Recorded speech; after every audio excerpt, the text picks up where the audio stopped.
You'll hear a number of different recordings and you'll have to answer questions on what you hear. There will be time for you to read the instructions and questions, and you'll have a chance to check your work. All the recordings will be played once only. The test is in 4 sections. At the end of the test, you'll be given 10 minutes to transfer your answers to an answer sheet. Now turn to Section 1. Section 1. You'll hear a young student asking the social organizer of his school for information about organised trips. First, you have some time to look at questions 1 to 4.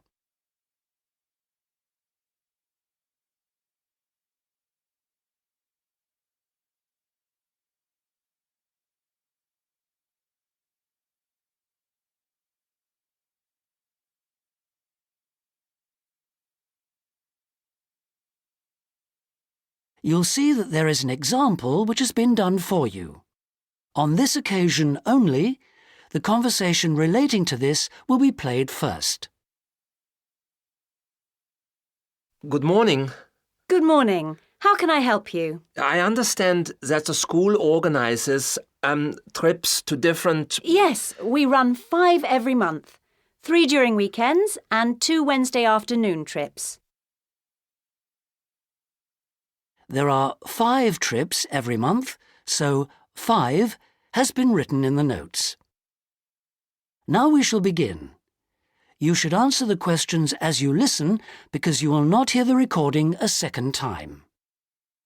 Listen carefully and answer questions 1 to 4. Good morning.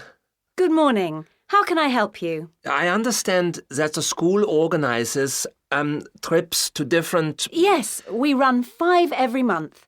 3 during weekends and 2 Wednesday afternoon trips. What sort of places? Well, obviously it varies, but always places of historical interest, and also which offer a variety of shopping because our students always ask about that.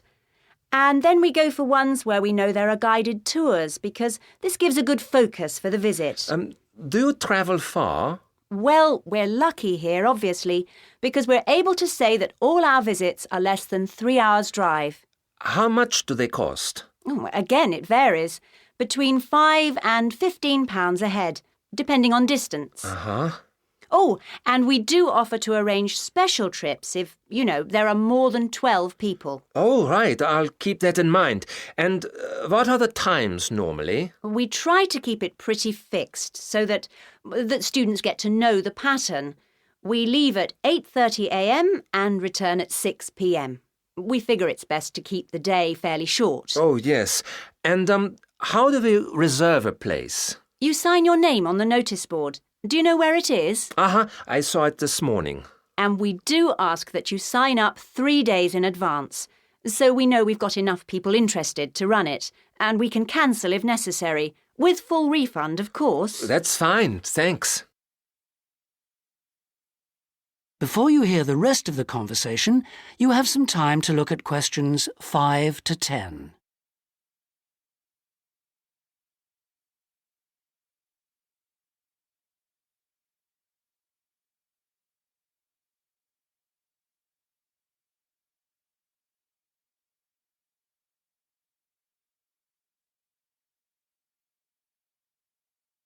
Now listen and answer questions 5 to 10. And what visits are planned for this term? Right, well, I'm afraid the schedule hasn't been printed out yet, but we have confirmed the dates and planned the optional extra visits, which you can also book in advance if you want to. Oh, that's all right. If you can just give some idea of the weekend ones so I can... work out when to see friends, etc. Oh, sure. Well, the first one is St Ives. That's on the 13th of February, and we'll have only 16 places available, because we're going by minibus. And that's a day in town with the optional extra of visiting the Hepworth Museum. All right, yeah, that sounds good. Then there's a London trip on the 16th of February, And we'll be taking a medium-sized coach, so there'll be 45 places on that. And let's see, the optional extra is the Tower of London. Oh, I've already been there. After that, there's Bristol on the 3rd of March. Where? Bristol, Bristol. Okay. That's in a different minibus with 18 places available. Oh, and the optional extra is a visit to the SS Great Britain. Okay.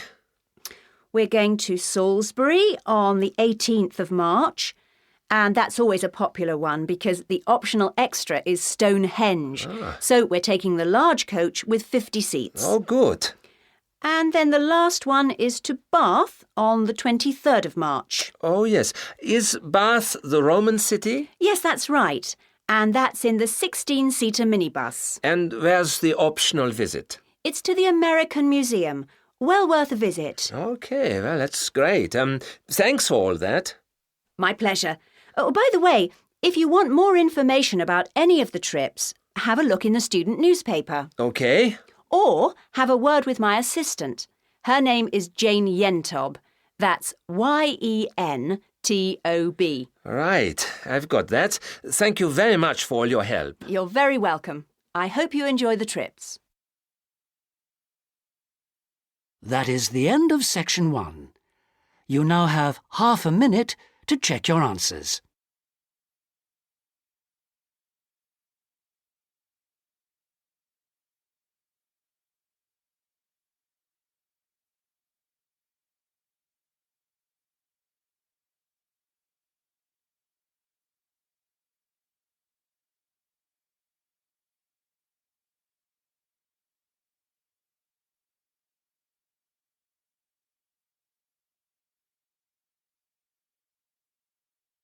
Now turn to section 2.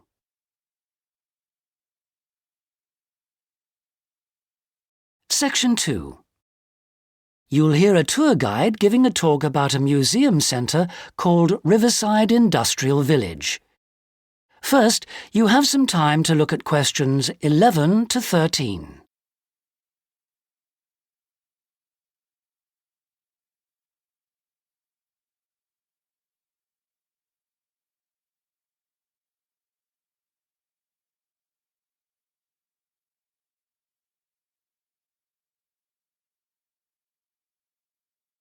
Now listen carefully and answer questions 11 to 13.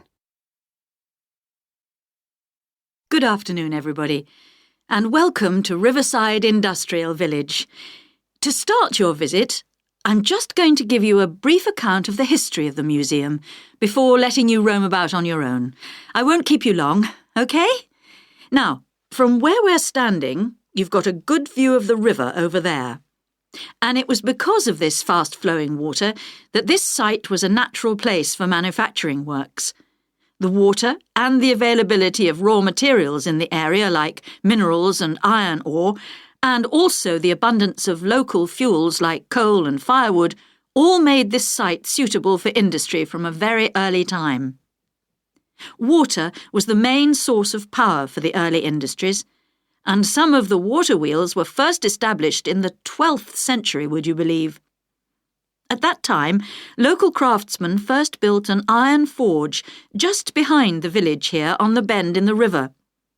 By the 17th and 18th centuries, the region's rivers supported more than 160 water mills, and many of these continued to operate well into the 19th century. But then the steam engine was invented. And then the railways came, and the centres of industry were able to move away from the rivers and the countryside and into the towns. So industrial villages like this one became very rare. So, that's the history for you.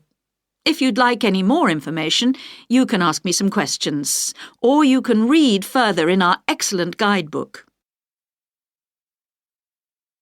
Before you hear the rest of the talk, you have some time to look at questions 14 to 20.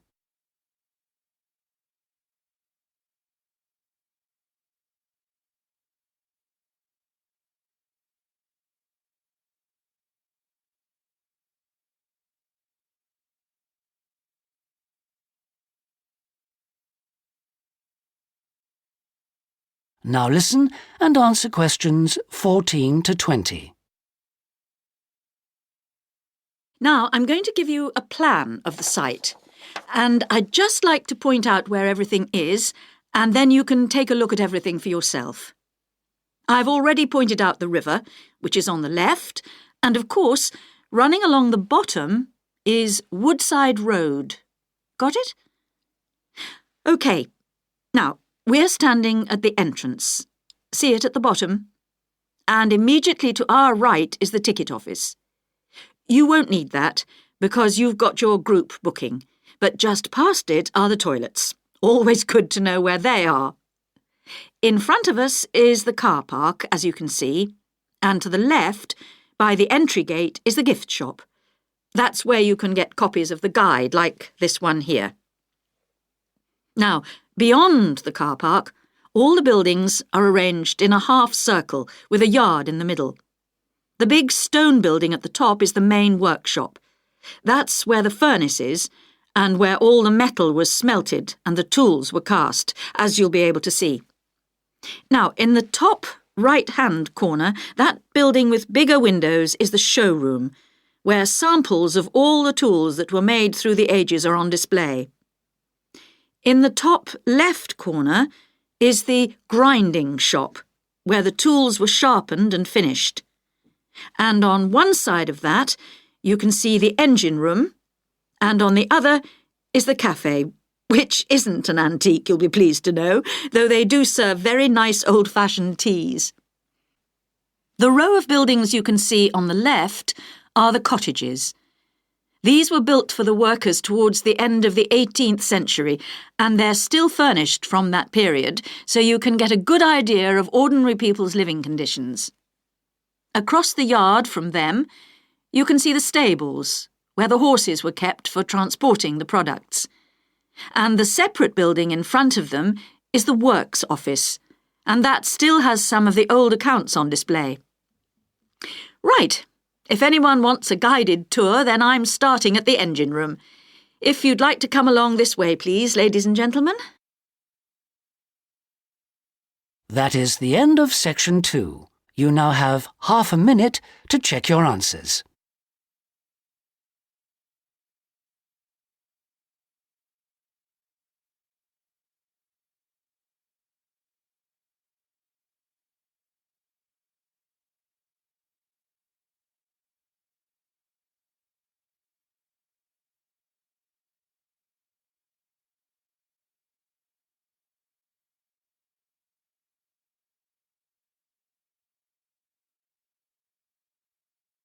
Now turn to section 3.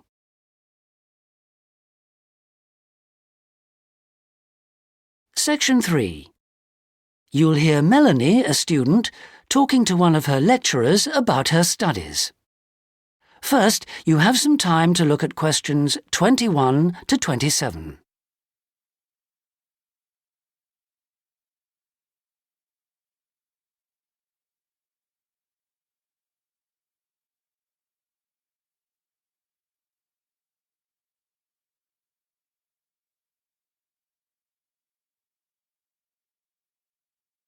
Now listen carefully and answer questions 21 to 27.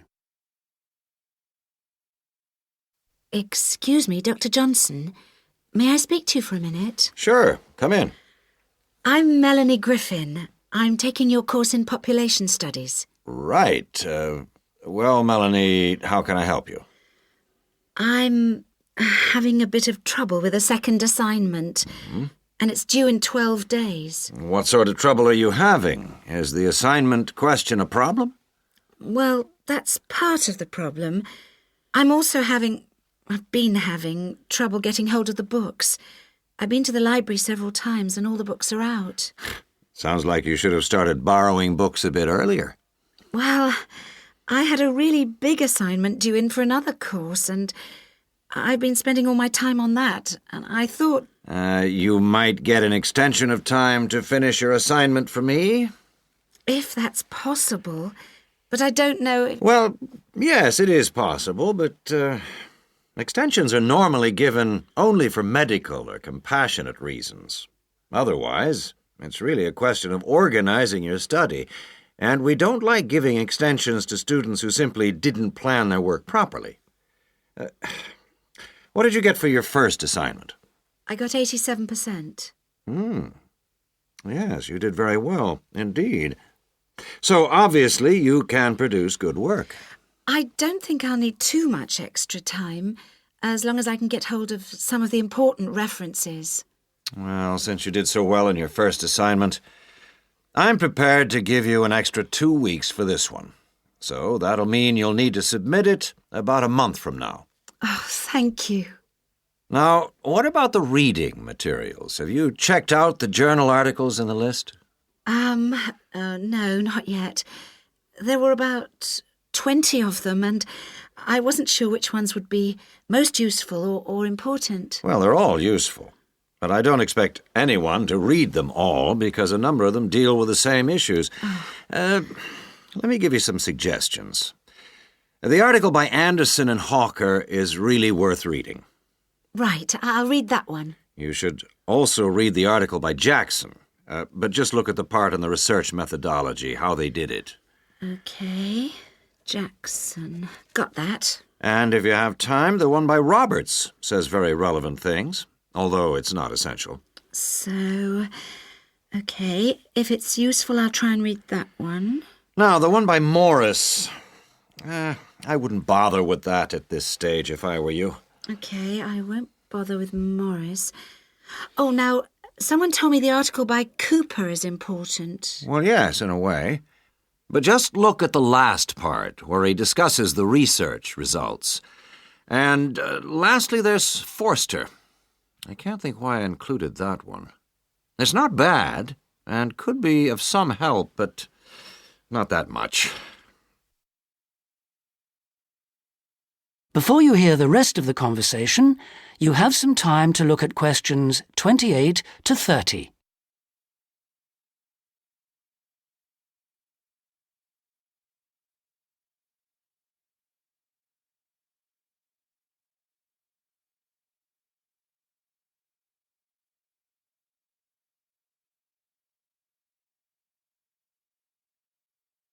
Now listen and answer questions 28 to 30.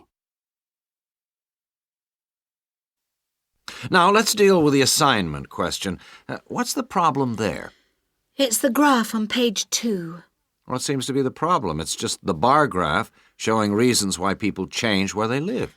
Well, I've got a photocopy, but the reasons at the bottom are missing. Ah, okay. Look at the first bar on the graph. Now, that indicates the number of people who move because they want more space. Oh, I see. Bar 1. Okay. Now, what about the next bar? Bar 2 is to do with the people living nearby, disturbing them. So they chose to move away to somewhere quieter. Now, let's look at bar number 3. Another reason people change their place of living is because they want to be closer to the city. Okay. Proximity to the city is an issue. Now, bar number 4 refers to problems when the owner of the property won't help fix things that go wrong. In other words, the owner is not helpful, and so the tenants move out. Okay. Now, what about bar 5? Bar 5 is about those people who move because they need a bus or train to get them into the city or to go to work. Okay. And bar 6? Bar number 6 is interesting. That reason was given quite a lot. People moving because they wanted to be in a more attractive neighborhood. Oh, yes. Thank you very much. That is the end of section 3. You now have half a minute to check your answers.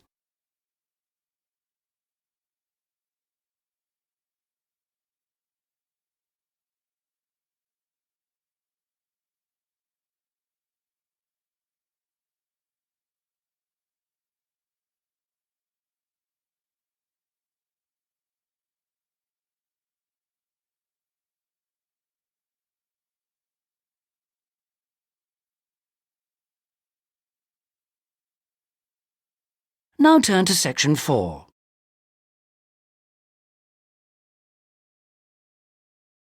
Section 4. You'll hear a talk on the subject of the urban landscape. First, you have some time to look at questions 31 to 40.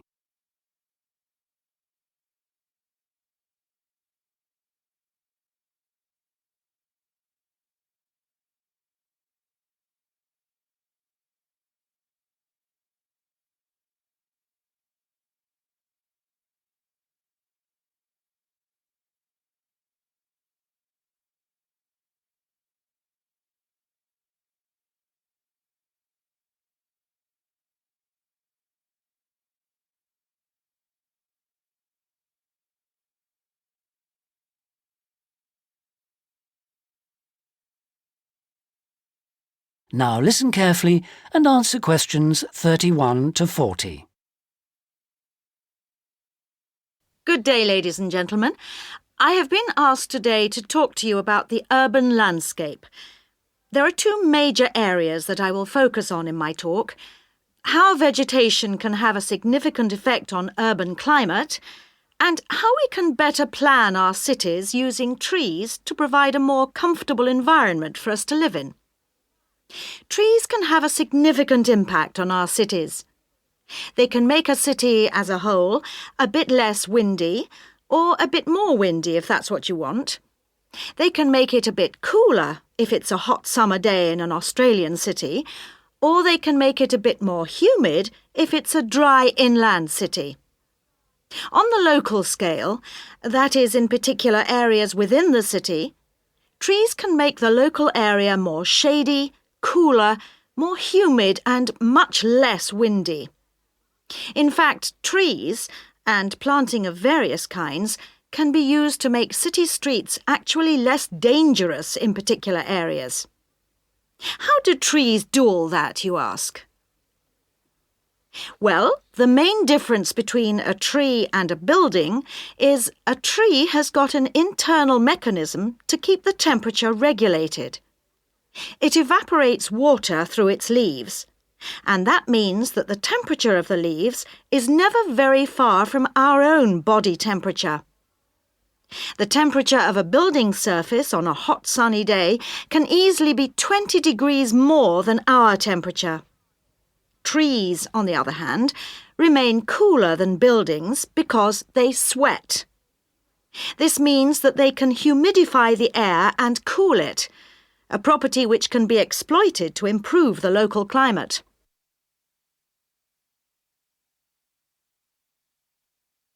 Trees can also help break the force of winds.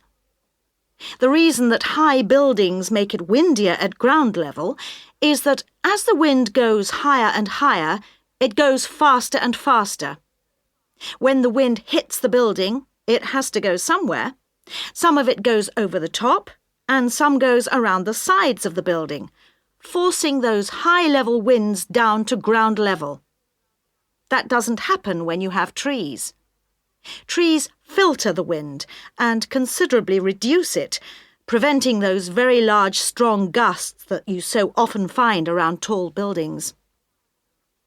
Another problem in built-up areas is that traffic noise is intensified by tall buildings. By planting a belt of trees at the side of the road, you can make things a little quieter, but much of the vehicle noise still goes through the trees. Trees can also help reduce the amount of noise in the surroundings, although the effect is not as large as people like to think. Low-frequency noise in particular just goes through the trees as though they aren't there. Although trees can significantly improve the local climate, they do, however, take up a lot of space. There are root systems to consider, and branches blocking windows and so on. It may therefore be difficult to fit trees into the local landscape. There is not a great deal you can do if you have what we call a street canyon, a whole set of high-rises enclosed in a narrow street. Trees need water to grow. They also need some sunlight to grow, and you need room to put them. If you have the chance of knocking buildings down and replacing them, then suddenly you can start looking at different ways to design the streets and to introduce tree planting. That is the end of section 4. You now have half a minute to check your answers.